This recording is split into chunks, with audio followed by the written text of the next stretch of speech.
అందరికీ నమస్తే అండి. గాయత్రిక హోమ్కి స్వాగతం. చాలామంది అడుగుతున్నారు, వ్లాగ్స్ కూడా పెట్టండి అక్క అని అడుగుతున్నారు. అందుకే ఈ వ్లాగ్స్ అనేవి న్యాచురల్గా ఎలా ఉన్నావో అలాగే తీసేసి పెడుతున్నాను అనమాట. అలాగే మే 12న మనకి మంగళవారం నాడు హనుమాన్ జయంతి వచ్చింది. అంటే రేపు మనకి హనుమాన్ జయంతి ఉందన్నమాట. హనుమాన్ జయంతికి సంబంధించినటువంటి విశేషాలతో పాటు ఆ రోజు మనకి కావాల్సినటువంటి పూజా సామాగ్రి ఏంటనేది అంతా కూడా మీతో షేర్ చేసుకోబోతున్నాను. మార్నింగే లేచాను అనమాట. ఇంటినంతా ఈ విధంగా నీట్గా క్లీన్ చేసుకుంటున్నాను. పిల్లలు ఇంట్లోనే ఉండటం వల్ల కొంచెం లేట్గా లేస్తున్నానండి. నిదానంగా పనులన్నీ కూడా చేసుకుంటున్నాను. వాళ్ళకి కూడా ఇష్టమైన ఫుడ్ అన్ని కూడా ప్రిపేర్ చేసి పెట్టాలి కదా, ఎందుకంటే 1 మంతే ఉంటుందన్నమాట. వాళ్ళకి హాలిడేస్ తర్వాత మళ్ళీ స్కూల్కి వెళ్ళిపోతారు, సరిగ్గా తినరు. సో ఈ 1 మంత్ కూడా వాళ్ళకి నచ్చిన ఫుడ్ పెడితే కొంచెం హెల్దీగా ఉంటారనే ఫీలింగ్, వాళ్ళకి ఇష్టమైనటువంటి ఫుడ్ పెడుతూ అండ్ వీడియోస్ కూడా నేను ఈ విధంగా తీసుకుంటూ ఉంటాను. ఇక మార్నింగ్ బ్రేక్ఫాస్ట్ కోసం నేను రవ్వ ఉప్మా ప్రిపేర్ చేస్తున్నానండి. అంటే గోధుమ రవ్వ ఉప్మా ఉంటుంది కదా, అది మా ఇంట్లో అందరికీ ఇష్టము, మా హస్బెండ్కి తప్ప. సో పిల్లలు కూడా చాలా ఇష్టంగా తింటారు. మా హస్బెండ్కి అయితే ఇడ్లీ వేసి పెట్టేశాను అనమాట. సో మేమైతే గోధుమ రవ్వ ఉప్మా చేస్తున్నాను, ఎందుకంటే ఇడ్లీ పిండి కొంచెం తక్కువగా ఉంది. సో ఆయన వరకు వేసి ఇక గోధుమ పిండి రవ్వ ఉప్మా చేసుకుంటున్నాము. ఇది ఎక్స్పెషల్లీ నాకైతే పర్సనల్గా చాలా ఇష్టం అండి. ఈ విధంగా వెజిటేబుల్స్ కూడా కట్ చేసి పెట్టుకున్నాను. అలాగే పోపు దినుసులు కూడా ఈ విధంగా పెట్టుకున్నాను అనమాట. అలాగే నెయ్యి, అలాగే రవ్వ కూడా దగ్గర పెట్టుకున్నాను. ఇక బాండి పెట్టాను అనమాట. తర్వాత ఇందులో కొంచెం ఆయిల్ యాడ్ చేశాను. పోపు దినుసులన్నీ కూడా వేయించేసుకుని తర్వాత వెజిటేబుల్స్ కూడా వేయించేసుకున్న తర్వాత అవి కూడా బాగా ఫ్రై అయిన తర్వాత 1:2 అంటే 1:2 ఈ రేషియోలో నేను ఒక గ్లాస్ రవ్వ అయితే 2 గ్లాసుల వరకు వాటర్ యాడ్ చేస్తానండి. పొడి పొడిగా ఉంటేనే బాగుంటుంది. చాలామంది కుక్కర్లో కూడా చేసుకుంటూ ఉంటారు. చాలా హెల్త్కి అయితే చాలా మంచిదండి. ఎవరైతే వెయిట్ లాస్ అవ్వాలనుకుంటున్నారో వాళ్ళకి ఇది చాలా బాగా హెల్ప్ అవుతుంది. అండ్ వెజిటేబుల్స్ వేసిన తర్వాత ఇందులో కొంచెం జీడిపప్పులు కూడా వేసాను. సో మా పిల్లలు అయితే పర్సనల్గా చాలా ఇష్టంగా తింటారండి. ఇది మామూలుగా ఉప్మా కంటే ఇది బాగా ఇష్టంగా తింటారు. ఏదైనా పూజలు చేసినప్పుడు ఉపవాసాల టైంలో కూడా ఈ రవ్వ ఉప్మా చేసుకొని తినొచ్చు అనమాట. చాలా హెల్ప్ అవుతుంది అండ్ హెల్త్కి కూడా చాలా మంచిది. ఎక్కువసేపు ఆకలి వేయకుండా కూడా ఉంటుంది. కరెక్ట్గా చేసుకుంటే టేస్ట్ అయితే అల్టిమేట్ ఉంటుంది. దీంట్లోకి కొత్తగా పట్టిన ఆవకాయ అయితే చాలా బాగుంటుంది.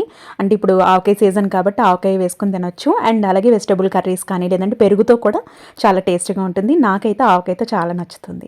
సో ఫైనల్గా ఈ విధంగా తయారైపోయిందనమాట. ఇక పిల్లలకి టిఫిన్ అనేది పెట్టేసిన తర్వాత మిగిలిన పనులు అనేవి చూసుకుంటానమాట. మనకి రేపు హనుమాన్ జయంతి వచ్చిందండి. హనుమాన్ జయంతికి మనకి ముఖ్యంగా తమలపాకులు, అలాగే అరటిపళ్ళు, సింధూరము, పూజా వస్తువులు అంటే అగరబత్తులు ఇవన్నీ కామన్ కాబట్టి ముఖ్యంగా మనకి తమలపాకులు, సింధూరము ఇవి 2 మాత్రం ఇంపార్టెంట్గా కావాలి. అరటిపళ్ళు కూడా తెచ్చుకుని పెట్టుకోవాలన్నమాట. చాలా సింపుల్గా ఉంటుందండి పూజ కూడా. అండ్ అలాగే ఈరోజు అంటే మంగళవారం రావడం అనేది ఎంతో విశేషం అన్నమాట హనుమాన్ జయంతి.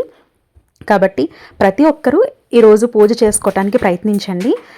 ఎందుకంటే మనకు ఉన్నటువంటి ఏదైనా దోషాలున్నా, జాతకపరమైనటువంటి దోషాలున్నా, లేదంటే ఏదైనా ఆరోగ్యపరమైనటువంటి దోషాలున్నా, లేదంటే శత్రు బాధలున్నా, లేదంటే రుణ బాధలున్నా, ఆర్థిక సమస్యలున్నా, ఏ సమస్యకైనా కూడా పరిష్కార మార్గం హనుమాన్ జయంతి అన్నమాట. అది కూడా ఈ హనుమాన్ జయంతి మనకి మంగళవారంతో కూడి రావడం అనేది ఎంతో విశేషం.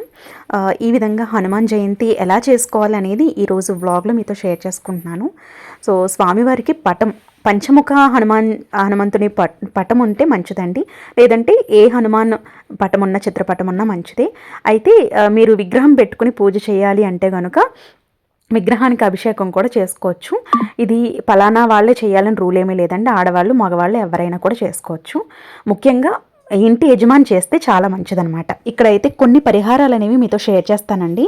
ముఖ్యంగా మనం ఏదైనా ఆర్థిక సమస్యలతో బాధపడుతున్నాము అనుకుంటే తమలపాకు మీద శ్రీరామ అని రాసి స్వామివారి పాదాల దగ్గర పెడితే చాలా మంచిది. అలాగే శ్రీరామ స్వామివారి యొక్క అష్టోత్తరాలు ఇవన్నీ కూడా చదువుకోవటం వల్ల ఎక్కడైతే శ్రీరాముని యొక్క నామాన్ని మనం తలుస్తామో అక్కడ హనుమంతుడు ఖచ్చితంగా ఉంటారు అనే ఉద్దేశంతో నేను ఈ పరిహారం అనేది మీతో షేర్ చేస్తున్నానండి.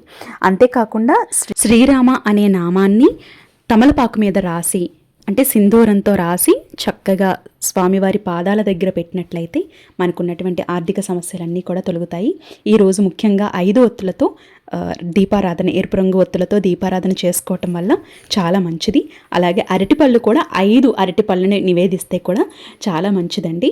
అలాగే ఈరోజు హనుమంతుని ఆలయానికి వెళ్ళిన వారు 5 ప్రదక్షిణలు చేయాలి. నార్మల్గా అయితే 3 ప్రదక్షిణలు చేస్తూ ఉంటాము, కానీ స్వామివారికి 5 అనే సంఖ్య ఇష్టం కాబట్టి 5 ప్రదక్షిణలు చేసి స్వామివారికి నేతి దీపారాధన చేసుకోవటం, లేదంటే నువ్వుల నూనెతో దీపారాధన చేసుకోవటం చాలా మంచిది. ఈరోజు హనుమంతుడు జన్మించినటువంటి రోజు కాబట్టి ప్రతి ఒక్కరూ కూడా పూజ అనేది చేసుకోవటానికి ప్రయత్నించండి. అలాగే ఈరోజు ఎరుపు రంగు అక్షింతలతో స్వామివారిని పూజిస్తే చాలా మంచిది. ఒకవేళ మీ దగ్గర విగ్రహం లేదు అనుకుంటే తమలపాకు మీద శ్రీరామ అనే నామాన్ని రాసి ఆ నామానికే మీరు పసుపు కుంకుమ అక్షింతలతో చక్కగా పూజ అనేది చేసుకోవచ్చు. ఈరోజు ఎవరైతే భక్తి శ్రద్ధతో స్వామివారికి పూజ అనేది చేస్తారో అలాంటి వారికి ఎలాంటి భయాలు ఉండవండి, చాలా బాగుంటుంది. అలాగే ఈరోజు ఒక ఎరుపు రంగు వస్త్రంలో మీరు 3 పసుపు కొమ్ముల్ని కట్టి దానికి సింధూరం అద్ది ఇంటి బయట కనుక మీరు కట్టినట్లయితే దృష్ట శక్తులు కానీ నరదృష్టి కానీ ఏమీ కూడా ఉండకుండా ఒక రక్షలాగా ఉంటుందన్నమాట. ఇవన్నీ కూడా ఈరోజు మంగళవారం రోజు అలాగే హనుమాన్ జయంతి రోజు పాటించవలసినటువంటి నియమాలు. ఇక పూజా విధానానికి వచ్చినట్లయితే వినాయకుడికి పూజ అనేది చేసుకోవాలి. చాలా సింపుల్ పూజ అండి, చాలా సులభమైనటువంటి పూజ. ముందుగా మనం ఏ పూజ చేసినా ఏ వ్రతం చేసినా వినాయకుడికి పూజ చేస్తాం కాబట్టి వినాయకుడికి పూజ చేసి పంచోపచార పూజ, పసుపు కుంకుమ అక్షింతలు గంధము వస్త్రాన్ని సమర్పించి స్వామివారికి పూజ అయిన అనంతరం ఆంజనేయ స్వామివారికి పూజ అనేది చేసుకుంటాం అన్నమాట. ఆంజనేయ స్వామివారికి కూడా పసుపు కుంకుమ అక్షింతలు అన్నీ కూడా సమర్పించాలి. ఇక్కడ సింధూరం అనేది కుంకుమగా మనం స్వామివారికి ధరింపచేస్తాము. సింధూరం అనేది చాలా చాలా మంచిదండి. పిల్లలకి సింధూరం పెట్టినా కూడా చాలా మంచిది. పడుకునే టైంలో కూడా సింధూరం అనేది పెడితే వాళ్ళకి పీడకలలు అనేవి రాకుండా స్వామివారు ఎప్పుడు కూడా మనతోనే ఉంటారు. కాబట్టి ఈ పిల్లలు ఉన్నారు అనుకుంటే ఇప్పుడు హాలిడేసే కాబట్టి పిల్లలతో కూడా ఈ పూజ అనేది చేయించండి. అలాగే ఈరోజు స్వామివారికి నైవేద్యంగా తీపి పదార్థాలు కానీ గారెలు కానీ అరటిపళ్ళు కానీ నివేదన అనేది చేయవచ్చు. చాలామంది గారెల మాలను కూడా వేస్తూ ఉంటారు, అలా కూడా వేయొచ్చు. అలాగే ఈరోజు మీకు వెసులుబాటు ఉంది అనుకుంటే తమలపాకుల మాలని స్వామివారికి సమర్పించి పూజ అనేది చేసుకోండి.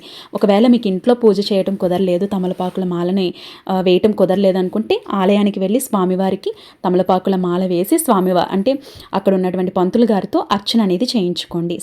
అలాగే హనుమంతుని యొక్క చాలీస చదువుకోవటం, హనుమంతుని యొక్క అష్టోత్తరాలు చదువుకోవటం ఇవన్నీ కూడా చాలా మంచిది. హనుమాన్ జయంతి రోజున హనుమత్ చాలీస ఎవరైతే చదువుకుంటారో వాళ్ళకి దుష్ట శక్తులు కానీ నరఘోష కానీ దోషాలు ఏవైనా ఉంటే జాతకపరమైనటువంటి దోషాలన్నీ కూడా తొలగిపోతాయి అన్నమాట. స్వామివారిని భక్తి శ్రద్ధతో నమ్మకంతో పూజించండి, అన్నీ కూడా స్వామివారి చూసుకుంటారు. ఈ విధంగా చూసిన తర్వాత ఇక్కడ ఎరుపు రంగు అక్షింతలతో మనం పూజ చేసాం కాబట్టి చాలా మంచిదండి. ఈ విధంగా ధూపదీపాలని చూపించి నైవేద్యాన్ని చూపించి పూజ ఈ విధంగా చేసుకుని స్వామివారి యొక్క అష్టోత్తరాలు అన్నీ కూడా చదువుకోవాలి. ఈ వీడియో మీకు నచ్చిందని అనుకుంటున్నాను. ఈ పరిహారాలు మీకు యూజ్ అవుతాయని అనుకుంటున్నాను. ఈ వీడియో నచ్చినట్లయితే లైక్ చేయండి, మీ ఫ్రెండ్స్ అండ్ ఫ్యామిలీ మెంబర్స్కి తప్పకుండా షేర్ చేయండి. మరిన్ని ఇలాంటి వ్లాగ్స్ కావాలి అంటే మన ఛానల్ని సబ్స్క్రైబ్ చేసుకోండి. అలాగే జై హనుమాన్ కామెంట్ చేయండి. అలాగే మీ అమూల్యమైనటువంటి ఫీడ్బ్యాక్ని నాకు ఇస్తారని అనుకుంటున్నాను. రేపటి ఒక మంచి వీడియోతో మళ్ళీ కలుద్దాం. అప్పటి వరకు నమస్తే. జై హనుమాన్.